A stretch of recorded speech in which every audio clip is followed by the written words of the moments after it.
Bonjour, aujourd'hui je vais vous montrer comment on fait une plaque. Cette plaque, elle pourra être utilisée dans deux techniques de modelage, tout ce qui est technique de la plaque souple et la technique de la plaque dure. Pour cela, vous devez prendre une planche, un rouleau, des baguettes de l'épaisseur que vous aurez souhaité pour votre plaque. Et si vous voulez que cette plaque soit ensuite utilisée en plaque dure, il vous faudra des journaux et une seconde planche.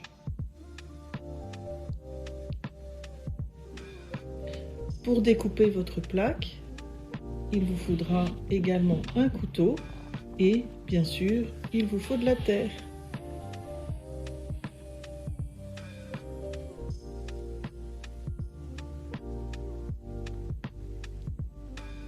Il est important pour faire une plaque que la terre utilisée n'ait pas de bulles d'air dedans.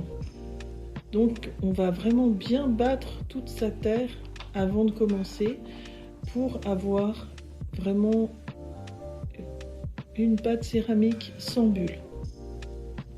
Donc là sur la démonstration, vous voyez que j'utilise la méthode du coquillage pour battre ma terre. Mais une tête de bélier ou autre possibilité de battre sa terre ferait tout à fait l'affaire.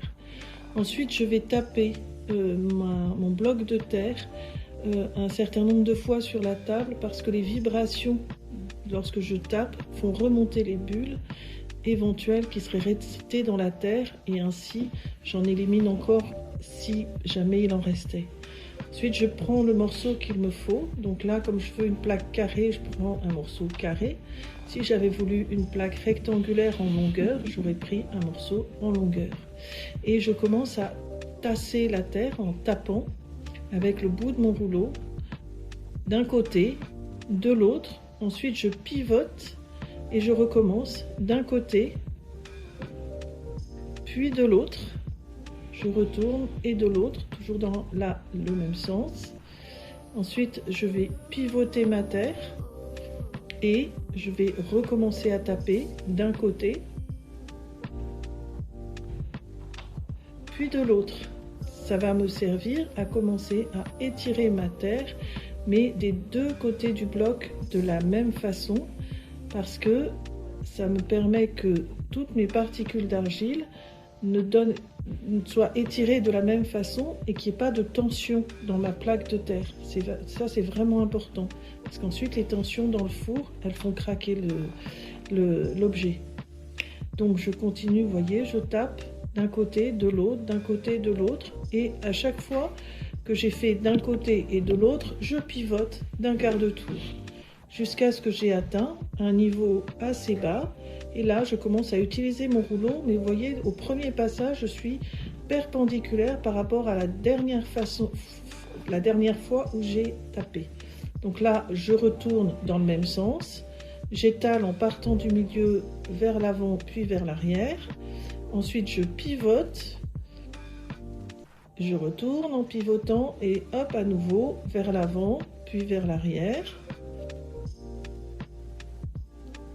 Quand je retourne, je fais attention à ne pas courber trop ma terre parce que ça va déjà donner une forme à ma plaque. Donc moins je la courbe, mieux c'est.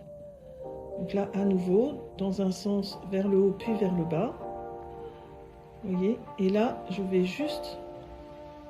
Vous voyez, je décolle en faisant attention et je retourne d'un quart de tour. Et je fais attention à bien laisser ma plaque bien droite. Faut aussi faire bien attention à prendre sans laisser de traces de doigts. Et ça, c'est un peu le truc qu'on a du mal à choper et qui peut prendre du temps. Votre plaque, elle sera totalement étalée quand, aux dernières fois où vous passerez votre rouleau, elle ne bougera plus. Mais attention, à partir du moment où vous avez passé votre rouleau vers l'avant puis vers l'arrière, elle est collée à la plaque de bois et donc en fait à la planche de bois et du coup en fait elle bougera plus, donc ça sert à rien de s'exciter plus. Donc là vous voyez, je vais la retourner avec une deuxième planche pour être sûr de ne pas la déformer quand je vais la retourner. Mais d'abord je l'ai décollée parce que sinon elle ne tombera pas quand je retourne. Et là vous voyez, on voit qu'elle ne bouge plus. Donc ça veut dire que j'ai vraiment atteint le niveau des baguettes partout. Quand j'appuie, je monte dessus sur mon rouleau. J'y vais pas du bout des bras. J'ai vraiment tout mon poids au-dessus de ma plaque. Je suis vraiment à appuyer fort sur mon rouleau. Et là, je vais commencer à passer les steaks pour à nouveau, déjà, lisser les traces qu'ont pu laisser mes planches. Et aussi, toujours pareil, éviter les déformations, éviter les tensions. Et là, toujours l'idée de je croise. Donc, vous voyez, je tourne le sens de mon passage des steaks en permanence. Donc, je vais le faire dans tous les sens. Si par hasard, vous avez des bulles d'air, à ce moment-là, vous verrez qu'elles vont tout de suite se voir et s'arracher. Et du coup se vider. Mais du coup, à chaque fois que je repasse mon steak, la bulle d'air se rebouche et ma plaque se relisse. Donc c'est parfait, comme ça je n'ai plus de bulles d'air qui puissent apparaître. Donc là j'ai pris de la terre qui était recyclée, donc forcément j'ai des bulles d'air encore dedans. C'est très difficile de ne pas en avoir du tout parce qu'on n'est pas des machines. Et donc les bulles d'air, vous voyez, si j'en vois, elles apparaissent un peu comme une petite ampoule. Et on va les percer, appuyer légèrement dessus pour les vider et repasser les steaks. À nouveau, je décolle ma plaque avant de la retourner, sinon elle reste accrochée à ma planche et puis ça marche pas. Et comme je veux, donc si vous voulez faire une plaque souple, vous pouvez l'utiliser maintenant, mais là je veux faire une plaque dure, donc je vais poser un journal par-dessus ma plaque que j'ai donc décollé avant. Je vais poser ma deuxième planche. Là, je retourne comme le gâteau qui sort du four. Youpla!